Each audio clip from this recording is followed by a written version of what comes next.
이슈에 대해 깊이 있는 시각을 만나고 보는 시간입니다. 변상욱에는 YTN 뉴스가 있는 저녁 변상욱 앵커 나왔습니다. 어서 오십시오. 예, 안녕하십니까. 사자 명예훼손 혐의로 재판에 넘겨진 전두환 씨의 1심 선고가 오늘 있었습니다. 네. 징역 8개월에 집행유예 2년이 선고됐네요. 네. 쟁점은 두 가지였죠. 첫째, 차를 타고 광주에 가긴 갔는데 그 차를 타고 돌아올 수 있을 것이냐. 광주 시민들은 절대로 그냥 돌아가서는 안 된다고 생각하시는 분들이 많았을 텐데 네. 차를 타고 서울로 돌아왔고요. 두 번째는 사자 명예훼손과 직접 관련된 부분이죠. 돌아가신 고 조비오 신부가 헬기의 기총소사, 헬기가 공격적으로 총을 쏘는 거에 대해서 봤다라고 하는데 그 부분에 대해서 완전히 거짓말쟁이다, 파렴치하다라고 비난을 했던 건데 과연 재판부는 그동안 제시된 증거와 또 진술한 증인들의 말을 듣고 이 헬기 사격을 어디까지 인정할 것이냐, 이 부분이 이제 쟁점이었던 거죠. 예. 근데 그 집행유예가 날 거라고 예상한 분들이 많이 있었던 이유는 아무래도 뭐 고령, 그럼요. 이런 거에서 가장 큰 것 같아요. 그렇습니다. 그리고 사실은 반란의 수괴, 그다음에 내란의 수괴로서 전체적인 어떤 형을 일단 한번 살았다. 그리고 용서받기도 했다. 사면이 있었으니까 그런 것 때문에 다시 재수감하지는 않지 않겠냐. 이런 예상들은 많이 했던 거죠. 근데 아무튼 2017년에 낸 회고록에서 5.18에 참가했던 고 조비오 신부를 가면 쓴 사탄, 파렴치한 거짓말쟁이로 지칭해서 헬기에서 총을 쐈다는 거짓말을 저렇게 뻔뻔스럽게 할 수 있냐 비난했기 때문에 결국 명예훼손으로, 사자 명예훼손으로 고발되고 기소됐던 겁니다. 아무튼 재판부는 보면 증인 진술 국립과학수사연구원의 감정 결과를 인정해서 1980년 5월 21일입니다. 헬기는 500MD라고 하는 헬기가 위협 사격이 아니고 그 수준을 넘어서는 사격을 했다고 인정을 했고요. 법정에 증인이 16명이나 출석을 했고 그중에 8명의 진술은 충분히 믿을 수 있고 객관적인 정황도 뒷받침되고 있다. 재판장은 이렇게 봤는데 되게 이럴 때 독재자의 변호인들이 쓰는 방법이 있습니다. 그게 뭐냐 하면은 피암시성이라고 하는 건데 위기에 몰렸다가 간신히 빠져나오거나 한 사람들은 자기가 뭘 봤는지 나중에 가면 헷갈린다. 그래서 남들이 야 그때 그게 있었대는데 너 봤을 거야 하면 자기가 본 걸로 착각한다. 이제 이렇게 해서 기억에 왜곡이 있다고 몰고 가는 거거든요. 그러나 이번만큼은 총탄 자국도 분명히 남아있고 그 총탄 자국의 방향도 위에서 아래로 꽂히듯이 남아있고 많은 목격자가 있어서 결국 전두환 씨는 유죄를 선고받은 겁니다. 그러니까 진술 플러스 국가수 감정 결과가 있었기 때문에 빠져나가긴 어렵지 않았나 이런 생각이 드는데 사자 명예훼손으로 실형받은 사람도 분명히 있습니다. 노무현 전 대통령에 대해서 사자 명예훼손했던 사람도 실형 당했었죠. 근데 이번엔 아마 고령 전직 대통령 예우 이건 잘 모르겠습니다. 하여튼 그런 게 아마 작용했을지 싶은데 이 재판 도중에 근데 전 씨가 졸았다면서요? 눈을 아예 질끈 감고 앉아 있다가 근데 잘 안 들리니까 청력 보조 장치를 사용했던 것 같습니다. 조금 맨 처음에 귀 기울여 듣는 듯 하더니 재판 시작 10분쯤 되니까 이제 꾸벅꾸벅 졸았고 고개를 툭 떨군 다음에 재판이 계속 진행되니까 아예 의자를 뒤로 기울이고서 완전히 고개를 뒤로 꺾은 채 잠이 들었다가 그래도 선고를 받을 때는 일어나야 되니까 일으켜서 이제 깨워가지고 이렇게 세운 다음에 재판장이 주문을 읽었다고 합니다. 이제 이런 태도를 가리켜서 우리는 반사회적 인격장애라고 부릅니다. 왜냐하면 자기의 잘못된 행동에 대해서 죄책감이 별로 없고 잘못인지 인정을 주어도 안 하고 이런 것들은 이제 반사회적 인격장애라고 하는 건데 글쎄 인격장애의 특징을 얘기한다면 지속성이 있습니다. 안 바뀝니다. 흔히 우리가 사람 고쳐 쓰지 못한다고 얘기하는 거 그런 거죠. 인격장애, 반사회적 인격장애의 특징은 계속된다. 남들은 다 아는데 자기는 모른다. 그리고 또 착각이 저렇게 대놓고 가슴을 딱 편 채로 난 아무런 잘못도 없어라고 계속 외치면은 멀리서 가끔 멋있어 보인다고 착각하는 사람들이 생긴다. 이런 게 이제 특징이죠. 전두환 씨는 왜 반사회적이냐면 일단 동기와 행위와 그 낳은 결과가 국민과 국가와 역사에 반하는 겁니다. 국민이 원하는 쪽으로 간 것도 아니고 예. 국민이 원하는 결과를 낳지도 않았습니다. 수많은 사람들이 죽었으니까요. 예. 또 자기 집단에 대해서만 과잉 동조한다. 내 육사 후배들, 예. 내가 쿠데타를 일으킬 때 도와줬던 사람들, 이렇게 자기 집단에만 과잉 동조하면서 자기를 합리화해 간다. 이런 뜻이고요. 꼭 그다음이 국가 통치 질서를 왜곡했다. 왜냐하면 국가를 운영하는 데 있어서는 헌법 질서와 민주 질서가 주축을 이뤄야 되는데 이 사람들에 의해서는 자기네들 군부 세력의 내부 질서가 국가의 기준이 되는 거죠. 그런데 문제는 육군 사관학교의 기수를 중심으로 한 통치 질서의 왜곡이 그대로 전 사회로 전파됩니다. 국민들한테. 왜냐하면 야 쿠데타 이렇게 해서 성공만 하면 한 키에 후려잡는 거야. 그리고 반대했던 놈들은 치면 돼. 말 안 듣는 국민은 총을 쏴갖고 조용히 시키면 돼. 이러면서 성공 제일주의, 성공만 하면 뭐든지 다 용서받을 수 있다라고 하는 국가 전체의 왜곡된 질서가 퍼뜨려지는 거죠. 그런 점에서 반사회적이다. 이렇게 이제 부르는 거죠. 예. 자, 헬기 사격 논란이 있었습니다만은 증언과 국가수의 감정 결과로 있었다는 거 확인이 됐고 예. 재판부에서 확인한 거지 않습니까? 그렇죠. 근데 아직 남은 것들은 이제 그럼 최초 발표 명령자는 누구냐? 이게 아직도 밝혀지지 않은 건데. 무지하게 많이 할 일이 남았죠, 사실. 그렇죠. 예. 5.18의 진실이라고 하는 것이. 예. 근데 전두환 씨가 이번 재판에 임하는 그런 자세를 봤을 때 본인은 알고 있을 거 아니겠어요? 최초 발표 명령자가 누군지.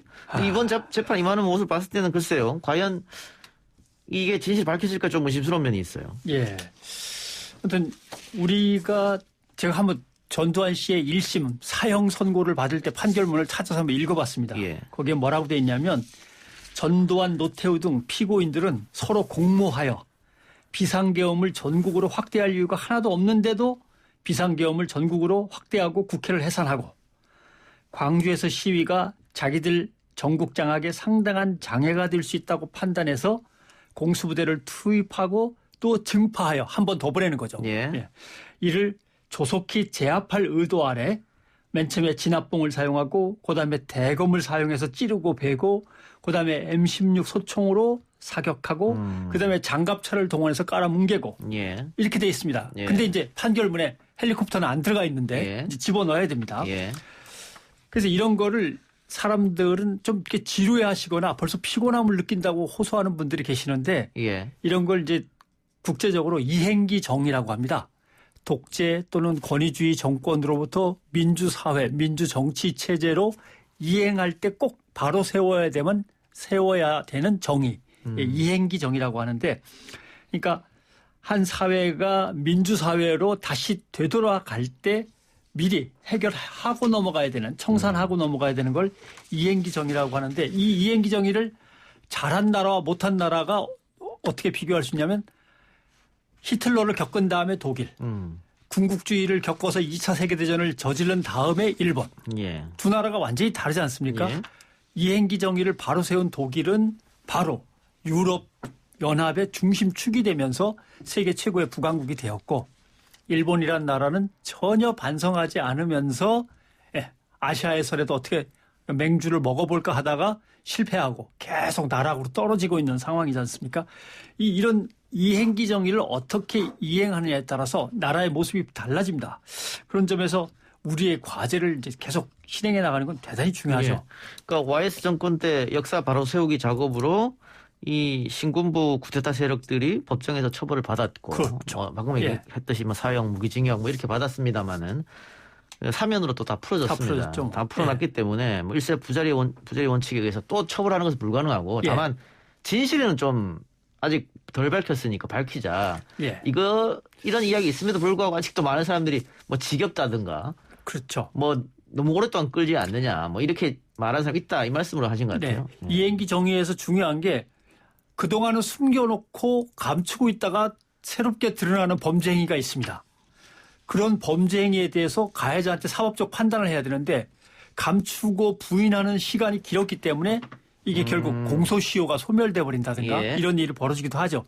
그렇기 때문에 사실 이행기 정의를 바로 세울 때는 뒤늦게 발각되어서 공소시효가 끝났을 때 그 법은 어떻게 특별법을 만들어서 소급 적용하느냐 이런 것까지 다 준비를 해야 되는 거고요. 예. 또 하나 인권 침해 행위에 대해서는 항상 전면적인 재조사가 꾸준히 진행이 돼야 됩니다. 지금도 우리가 알고 있는 거는 총을 쏴서 사람들을 살해했다. 예. 뭐 이 정도지만 폭력, 고문, 불법 감금, 납치, 회유, 그다음에 시신의 안매장 아직도 밝혀질 건 되게 많습니다. 혹시 공수부대원들한테 어떤 약물을 투여한 게 사실이냐 아니냐 예. 이런 것까지 포함해서 말이죠. 그런 다음에 반드시 이행해야 되는 게 이걸 메아쿨파라고 합니다마는 본인이 직접 속죄를 하는 것. 이 행동까지 가야만 사회정의가 바로 서는데 전두환 씨의 저런 행동으로 봐서는 이게 가능하냐라고 하는 거고 예. 좀 전에 지적하신 문제. 이 사회정의를 바로 세우는 일이 피해자 집단에서만 계속 논의가 되고 담론이 되어서는 절대 안 된다. 예. 왜냐하면 인권이라든가 정의, 민주주의라는 보편적 가치를 서로 공유하면서 전체 국민, 전체 시민사회가 관심을 갖고 함께 이 부분을 이해하고 앞으로 일어나지 않도록 감시하면서 광주의 전국화가 필요합니다. 그런데 광주 항쟁의 전국화가 어렵습니다. 왜냐하면 흔히 이런 자조적인 얘기를 그동안 많이 했는데 광주 항쟁이 세계화가 되어서 지구촌에 우뚝 서는 거는 쉬운데 광주를 넘어서 전국화되는 건 정말 어렵다.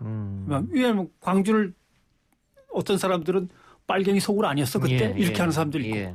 광주 시민들은 그때 완전히 폭도였대. 아직도 이렇게 믿는 사람도 있잖아요. 예.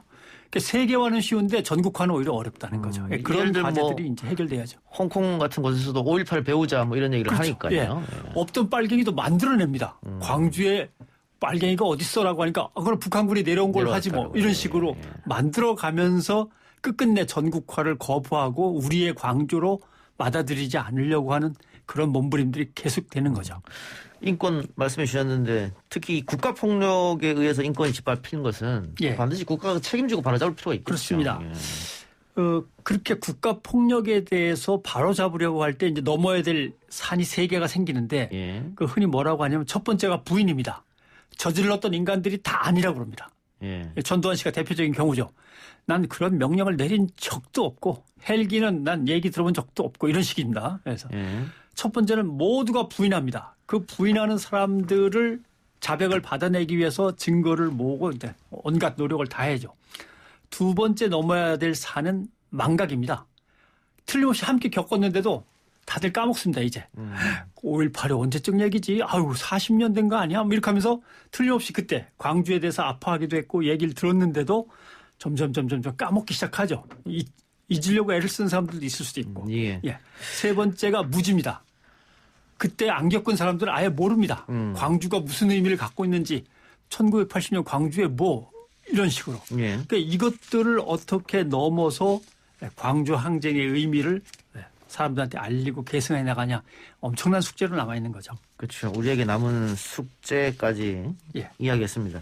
또 독일과 일본도 비교해서 말씀해 주셨으니까 네. 그 부분도 우리에게는 또 어떻게 우리가 활용할 것인가도 생각해 봐야 될 것 같아요. 그렇습니다. 그게 항상 아까도 반사회적 장애라고 했는데 그게 그룹으로 만들어집니다. 예. 그래서 왜냐하면 반성을 안 하고 넘어가면 반성 안 한 사람들은 자기들끼리 다시 뭉쳐가지고 자기네들의 과거를 정당화시키려고 노력하게 돼 있습니다. 예. 그러면서 잘못됐던 과거는 오히려 잘된 과거, 아무렇지도 않은 과거가 돼서 계속 그게 바로 친일청산의 부재라든가 이런 것들이 다 그런 것들이죠. 근데 글쎄요. 정의를 바로 세우는데 앞장서야 할 검찰. 예. 아까 역사 바로 세우기 와이스 정권이 있었다고 했는데 그때 다들 하나회 출신 군부 쿠데타 세력이 다 잡혀와서 처벌을 받았습니다만 그 전에 같은 사건에 대해서 우리 검찰이 성공한 쿠데타는 처벌할 수 없다 그랬단 말이에요. 예. 그러다가 권력자가 무슨 소리 하느냐 이랬더니 확 바뀐 결과가 확 나왔. 바뀌었죠. 예. 이거는 글쎄 정의하고 상관없는 게 아니냐. 권력 눈치만 본 게 아니냐. 예. 세월이 흘러도. 그래서 사실은 공식 기록에서 배제되어 버린 그 옛날의 기억을 다시 찾아내는 게 일단 첫째 임무거든요. 예. 근데 이제 대표적인 게 권력자들은 그걸 미리 막아 놓습니다. 예. 그 대표적인 게 이제 박근혜 전 대통령이 기록을 봉인해 버린 거죠. 예. 아무도 뒤져보지 못하도록. 이런 것들입니다. 그래서 그걸 다시 헤쳐서 기록을 찾아내고 은폐됐던 진실을 얘기하고 그 기록을 언론이 써야 됩니다. 공식화해야 됩니다. 기록을. 예. 문학 속에서는 남아있지만 실제 언론 기록이 없으면 언론들이 다시 취재를 해서 재구성을 해야 되고 재구성한 걸 토대로 해서 법의 판결이 내려져야 그게 공식화가 끝나는 거거든요. 이번에 재판도 그런 점에서 헬기 기총소사에 대해서 공식화된 기록을 확보했다라고 하는 것에서 의미가 있고 이게 이제 국정교과서에 들어가야죠. 예, 그래야만 역사가 바로 서는 겁니다. 예, 5.18 진실은 아직 다 드러나지 않았기 때문에 우리 모두가 노력해야 하는 과제로 남아있다 이런 말씀 드리면서 네. 오늘 변호사의 눈 코너를 마치겠습니다. 오늘 뉴스가 있는 저녁의 앵커 리포트는 어떤 겁니까? 예, 아마 5.18과 관련된 전두환 씨 얘기가 될 것 같습니다. 예, 이동의 뉴스 정면 승부 끝나고 또 곧바로 뉴스가 있는 저녁이 이어지니까 여러분 많은 애청 또 시청 바랍니다. 오늘 고맙습니다. 고맙습니다.